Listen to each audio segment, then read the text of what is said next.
Hallelujah. अपने हाथों को उठाओ सब जन, बाइबल समेत, और कहो खुदा बाप, आज तेरा वचन मुझे सुने और मैं इसको मानूं और 100 गुना फलों को लेके आऊं।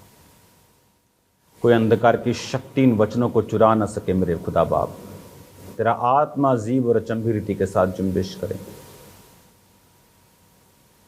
तेरे वचन आज मुझे चंगा करें और आज़ाद करें और नया रास्ता मुझे दिखाएं, प्रभु यीशु के नाम में, आमीन आमीन। जब हम परमेश्वर के वर्ड को पढ़ते हैं तो परमेश्वर के वचन में लिखा है कि तेरा जो वचन है, भजन संहिता 119 उसकी 65 आयत, हे यहोवा तूने अपने वचन के अनुसार अपने दास के संग भलाई की है। 49 आयत, जो वचन तूने अपने दास को दिया है उसे स्मरण कर, क्योंकि तूने मुझे आशा दी है। भजन संहिता 119 अगर आप पूरा पढ़ेंगे, आपको वचन की नॉलेज, वचन क्या कर सकता है, आपको समझ आएगा। लिखा, वचन मेरे मार्ग के लिए रोशनी है। से हम सॉन्ग गाते हैं ना, तेरा कलाम है चिराग मेरी राहों की रोशनी। कि रोशनी कहाँ है? राहों में। आपके जो खुदावंद की रोशनी है उसके वचन के अंदर है। और अगर हम परमेश्वर के वचन को नहीं पढ़ते और उसके साथ नहीं जुड़ते हैं, हम कभी भी वो रास्ता नहीं ले पाते हैं। अपनी आंखों को बंद करके अपनी सीटों पर बैठे बैठे ही खुदावंद से बात करते हुए कि परमेश्वर आज जो वचन मैं सुनूं, मैं उसे मानूं और फलों को लेके आऊं, क्योंकि तेरी यही इच्छा है कि मैं बहुत सफल लाऊं, प्रभु यीशु के नाम में, आमीन। वचन हमें बताता है कि क्या परमेश्वर की इच्छा है हमारे लिए। आज मॉर्निंग के वचन को मैं आगे बढ़ाते हुए, जो हमने मॉर्निंग पढ़ा नीति वचन 6 उसकी 6 आयत से आलसी के बारे में, हे आलसी चींटियों के पास जा, उनके काम पर ध्यान दे, उन पर ना तो कोई प्रभुता करने वाला है ना ही कोई प्रधान है। परमेश्वर ने कहा, तो भी वो अपना आहार धूप काल में बटोरती हैं। जो चींटियां होती हैं वो गर्मियों में खाना बटोरती हैं। आप कुछ भी खाना रखेंगे वो उठा के ले जाती हैं। छोटे कीड़ों की लाश ले जाती हैं, सब कुछ ले जाती हैं। वो उनको खाती नहीं हैं, उन पर फफूंद लगती है तो वो उस फफूंद को, उस उल्ली को खाती हैं। तो उन्हें मालूम होता है कि फफूंद लगने में भी समय लगेगा। आहार हमें सर्दियों में कलेक्ट नहीं करना, गर्मियों में करना है। तो परमेश्वर ने कहा वो आलसी नहीं है, इसीलिए वो मरती नहीं और सर्दियों में उसको एंजॉय करती। आज प्रार्थना करने में कितना आलस विश्वासियों की जिंदगियों में है, वो इस बात को भली भांति जानते हैं। आज 2 चीजें हैं जो आपने अपनी लाइफ से दूर करनी है।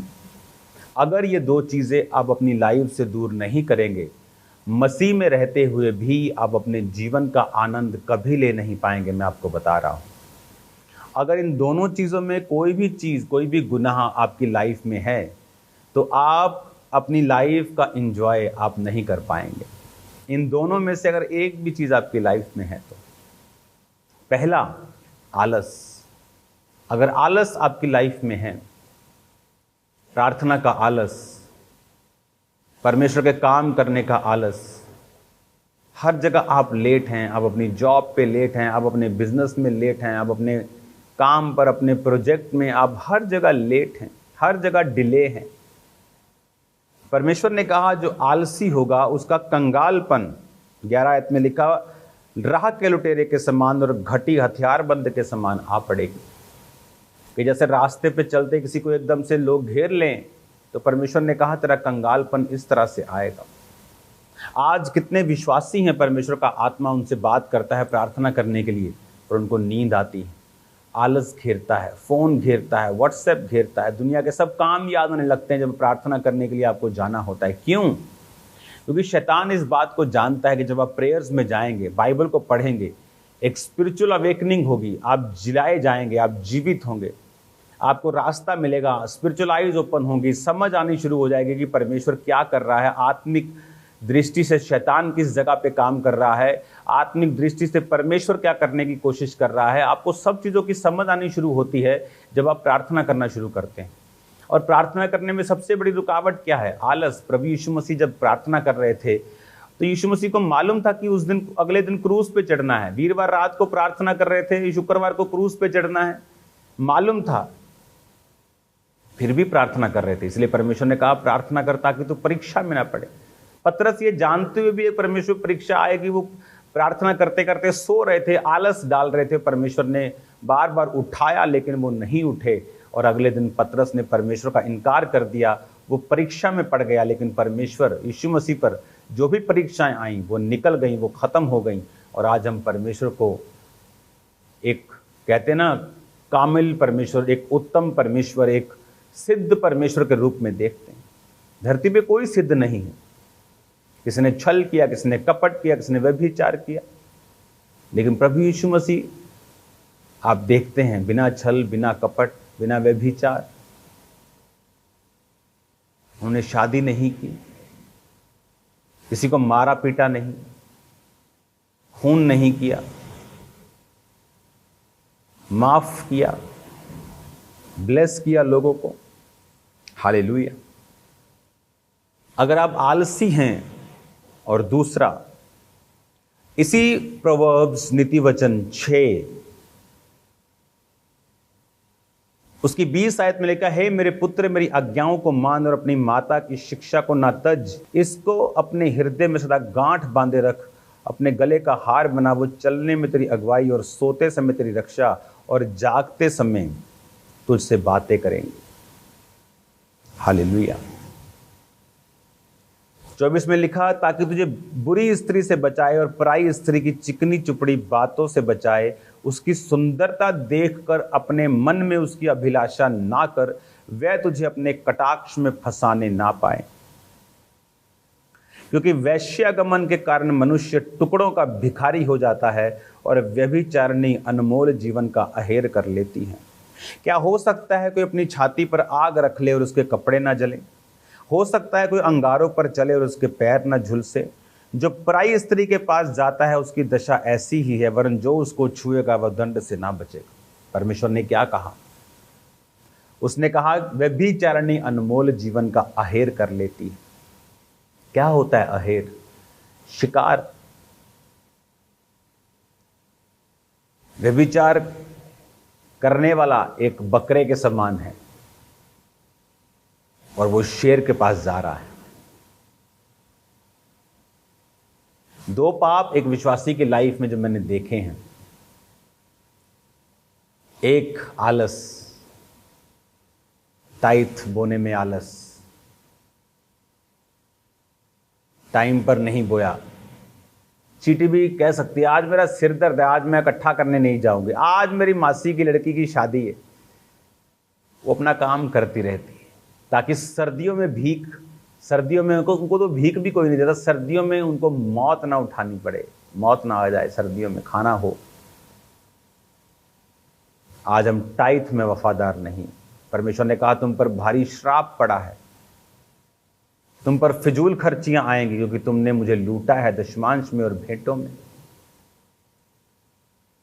आज अगर मैंने फौरन मैं जाता हूं, भेंट दे के जाता हूं, गाड़ी में जा रहा हूं क्रूज पे, पहले भेंट देता हूं, मेरी सुरक्षा करना प्रभु। टाइथ अलग होता है, मैं टाइथ से ज्यादा देता हूं। टाइथ नया नियम या पुराने नियम का हिस्सा नहीं है कि पुराने नियम में था, नए नियम में। Tithe is not from old and new testament. Tithe शुरू से है, अब्राहम के टाइम से, जब ओल्ड नया पुराना कुछ टेस्टामेंट नहीं था। यीशु ने भी कहा अच्छा करते हो, टाइथ देते हो, पुदीने का, सौंफ का, जीरे का, पर कहता दया, न्याय, विश्वास को भी अपने साथ रखो, इसको भी मत छोड़ो। लेकिन उसमें भी हम आलसी हैं। जब आलसी होंगे तो कंगालपन आएगा। फौरन रहते हुए भी कुछ लोग संघर्ष कर रहे हैं फाइनेंशियली। क्यों? अपने बीजों को चेक करो, क्या हमारा टाइथ परमेश्वर के घर में जा रहा है?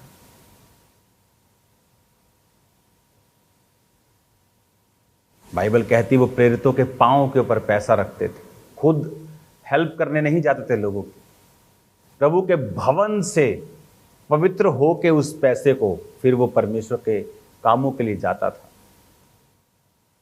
कई बार विडोज के लिए, कई बार बीमारों के लिए, कई बार अलग अलग कामों के लिए। उस कलीसिया के लोग गरीब हैं वहां जाता था, ये वाले लोगों के लिए ये जरूरी है वहां जाता था, घर बनाने के लिए जाता था, सुसमाचार के काम के लिए, टीवी मिनिस्ट्री के लिए। कितने काम होते हैं और उसके बदले में परमेश्वर आपको ब्लेस करता है, लेकिन उसमें भी हम आलसी हैं। परमेश्वर ने कहा एक आलस, एक व्यभिचार, आलसी और व्यभिचारी दोनों परमेश्वर के आनंद को कभी नहीं देख पाते। देखा, व्यभिचारिणी तो अनमोल जीवन का आहेर कर लेती, शिकार कर लेती। उसने कहा सैमसंग एक अनमोल जीवन था, इतनी पावर थी, हजार हजार लोगों को मार देता था अपनी ताकत से, डरते थे लोग उससे, यहोवा का भय मानते थे। लेकिन किस पाप ने उसको घुटनों पे ला दिया, अंधा कर दिया, उपहास उसका उड़ाया, मजाक उड़ाया गया और वो मारा गया एंड में। चाहे उसकी पावर वापस आ गई पर आंखें वापस नहीं आई, व्यभिचार के कारण अनमोल जीवन का आहेर कर लिया गया। कितने विश्वासी हैं जिनके अनमोल जीवन को शैतान ने खत्म कर दिया है व्यभिचार के कारण, एक घर वाली एक बाहर वाली। आलस, बोने का, प्रार्थना करने का, बाइबल पढ़ने का, उपवास रखने का, आज नहीं कल करेंगे, शाम को सुबह करेंगे, सुबह शाम को करेंगे। उसने कहा तुम्हारा कंगालपन राह के लुटेरे के समान तुम पर आ पड़ेगा। वचन हमको परमेश्वर ने दिया है, हम फिर कसूर नहीं निकाल सकते परमेश्वर ने कि ऐसा क्यों हुआ। जो काम करने में ढीले हैं वो भी अपनी लाइफ का आनंद नहीं देख पाएंगे, दूसरा जो व्यभिचारी हैं वो भी नहीं देख पाएंगे। ना तो काम करने में आलस हो, ना तो बोने में आलसी, ना प्रार्थना में आलसी, ना सुसमाचार सुनाने में आलसी, और ना ही व्यभिचारी। अगर ये दो गुनाहों से हम डील कर लेंगे,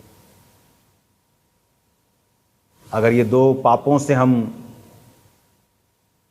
लड़ाई करके इन पर फतह पा लेंगे, बहुत से काम आपकी लाइफ में हो जाएंगे। ऐसा परमेश्वर जिसने ग्रहों पर, अगर आप प्लैनेट्स की स्टडी करें, हीरो की बारिश होती, रूबीज की बारिश होती प्लैनेट्स के ऊपर। ऐसा प्लैनेट है जो पूरा का पूरा बना ही हीरे का है, इतने पैसों का बिकेगा कि धरती पर $100 की इतनी ढेरियां लगेगी, चंद्रमा तक पहुंच जाएंगे। ऐसा परमेश्वर तो क्या आपको नहीं दे सकता? दे सकता है। इस वचन में लिखा है कैसे लेना है। उसने विधवा को नहीं कहा, गरीब विधवा को, तेरे पास कुछ नहीं है, मुट्ठी आटा रोटी, चल छोड़ तू। उसने कहा ये भी मुझे दे, तू कभी मरेगी नहीं। दाऊद अमीर होकर बोया, उसका बेटा सबसे अमीर हुआ। गरीब ने बोया, वो मरा नहीं। चाहे आप गरीब हैं चाहे अमीर हैं, वचन ये नहीं कहता कि अब वो 200 की वैल्यू डालेगा कि 2000। हो सकता है आपने अपनी घटी से 200 डाला हो और एक अमीर ने अपनी घटी, अपनी बढ़ती से 2000 डाला हो, और 2000 परमेश्वर उसको एक श्राप गिने क्योंकि वो ज़्यादा डाल सकता था। उसका टाइट तो 2 लाख बनता था, लेकिन गरीब का तो 50 रुपये बनता था, उसने 200 डाला। परमेश्वर ने कहा मैं गरीब को ज़्यादा आशीषित करूँ। वो मनों को देखता है, दिलों को देखता है। टाइट कितना वो ये नहीं देखता, क्या आपने उसे निकाला घटी में, बढ़ती में, ज्यादा में से, कम में से, वो ये देखता है। और फिर ये व्यवस्था जब हम मानते हैं वचनों को, रास्ते ओपन होते हैं, रास्ते क्लियर होते हैं। बहुत सी फैमिलीज चर्च में आती, बिजनेसमैन फैमिलीज, जब अपना टाइट बोना शुरू करते हैं, आकर बताते हैं परमेश्वर हमें ये दर्शन दे रहा है, ये दर्शन दे रहा है, ये काम हमें खोलने के लिए बोल रहा है। खोलो, प्रभु तुम्हारे साथ है, परमेश्वर तुमसे बात कर रहा है। क्यों? क्योंकि टाइट देने की वजह से उनके आइडियाज ओपन हो जाते हैं। जिनके टाइट नहीं होते उनके आइडियाज ब्लॉक हो जाते हैं। तनख्वाह कम नहीं होती, महीने की अगर 2 लाख तनख्वाह है तो तनख्वाह 1.5 लाख नहीं हो जाएगी 2 साल बाद। आइडियाज फिनिश हो जाएंगे, और वही आइडियाज हैं। फेसबुक एक आइडिया है, इंस्टाग्राम एक आइडिया है, जीमेल एक आइडिया है, अमेजोन, किसने सोचा था?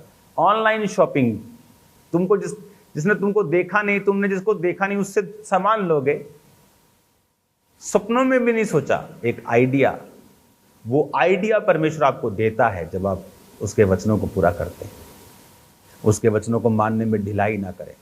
मेरी बात, मेरी सलाह को समझे और सुने, अपने बीजों को बोएं, प्रार्थना करने में आलस ना हो। व्यभिचार है तो उसे त्याग दें, छोड़ दें, आज ही खत्म कर दें। ये करके देखें चीजें, ये 3 चीजें करके देखें, फिर क्या होता है। नेक्स्ट 6 मंथ में क्या होता है करके देखें। आपकी लाइफ सेम नहीं हो। अगर बदलाव नहीं हो रहा तो ये आपकी जिम्मेवारी होगी, क्योंकि आपको बदलाव के सब नियम बता दिए गए हैं कैसे होगा। आप लाख रोले करलारे पिट पिट के मर जाएं खेत के सामने, लेकिन बिना बीज के वो फसल को नहीं देगा।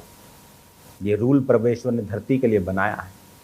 अपनी आंखों को बंद करें। खुदा बाप, जितने आज से इस वचन पे चले 100 गुना बरकतों को पाएं, आशीष को पाएं मेरे सामर्थी परमेश्वर।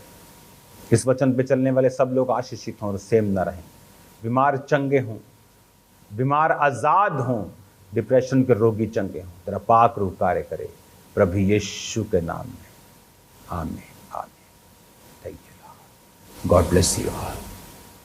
मारी मारी कोड़े बातें, मारी मारी कोड़े बातें, पिंडे ते निशाने, पुत्र खुदा दा वेखो होया बलिदाने, पुत्र खुदा दा होया बलिदाने, पुत्र खुदा दा वेखो होया बलिदाने, पुत्र खुदा दा होया बलिदाने। ओदे जिहा वेखे आना, ओदे जिहा वेखे आना, ओदे जिहा वेखे आना, ओदे जिहा वेखे आना, जग दे महाने, पुत्र खुदा दा वेखो होया बलिदाने, पुत्र खुदा दा होया बलिदाने, पुत्र खुदा दा होया बलिदाने, पुत्र खुदा दा होया बलिदाने। पतरस यूहन्ना ओदी कुर्बानी नहीं होंदे, पतरस यूहन्ना ओदी कुर्बानी नहीं होंदे। सुन के कहानी ओने अखियां चुंबले, सुन के कहानी ओने अखियां चुंबले। साडे पापा नहीं होया, साडे पापा नहीं होया, साडे पापा नहीं होया, साडे पापा नहीं होया। कितना परेशान है, पुत्र खुदा दा वेखो होया बलिदाने, पुत्र खुदा दा होया बलिदाने, पुत्र खुदा वेखो होया बलिदाने, पुत्र खुदा दा होया बलिदाने, पुत्र खुदा दा वेखो होया बलिदाने, पुत्र खुदा सब कलीसिया गाएगी हाथों को उठा के। पुत्र खुदा वेखो होया बलिदाने, पुत्र खुदा सब गाएं, सब कलीसिया होया बलिदाने, ऊंची आवाज में गाएगी फिर से। पुत्र खुदा वेखो होया बलिदाने, पुत्र खुदा होया बलिदाने, पुत्र खुदा होया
मारे कोड़े पाते पिंडे ते निशान पुत्रे खुदा दा होया बलिदान